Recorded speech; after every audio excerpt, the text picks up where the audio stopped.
अहम खबर अपने नाज़रीन तक पहुंचाएंगे। आईनी तरमीम पर पीपल्स पार्टी का मुसव्वदा डॉन न्यूज को मौसूल हो गया है। इस अहम खबर से मुतालिक अपने नाज़रीन को आगाह कर रहे हैं।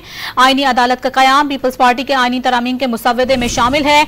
अपने नाज़रीन को बता रहे हैं पीपल्स पार्टी की जानिब से आर्टिकल 175A में आईनी अदालत का क़याम भी शामिल है। मजीद इस हवाले से तफसीलात हासिल करेंगे। डॉन न्यूज के नुमाइंदे अब्दुल्ला मोहम्मद हमारे साथ मौजूद हैं। अब्दुल्ला, मजीद तफसीलात से आप आगाह कीजिए।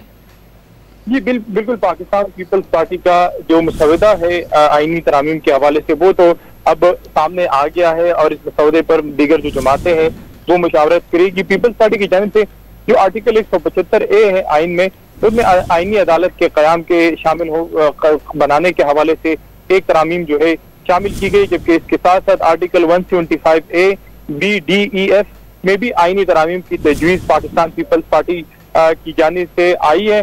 और जो कोर्ट है उसमें chief justice of supreme court, constitutional court और उसके साथ साथ जो दीगर सीनियर जजेस होंगे वो शामिल होंगे, जबकि इसके साथ साथ जो आईनी अदालत के सरबराह के हवाले से इसमें तरामीम शामिल है। इसके साथ साथ जो चीफ जस्टिस का चुनाव है उस हवाले से भी इसमें तरामीम शामिल है, जबकि रिमूवल जो जज को, कॉन्स्टिट्यूशनल कोर्ट के जज को रिमूव करने के हवाले से तरामीम भी शामिल है।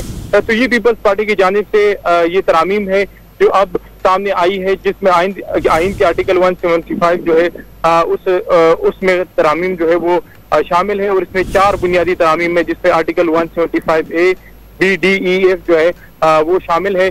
और मजीद जो सियासी जमातें उनकी तरामीम भी अब जो है सामने आएगी। बहुत शुक्रिया आपका तफसीलात से आगाह करने के लिए।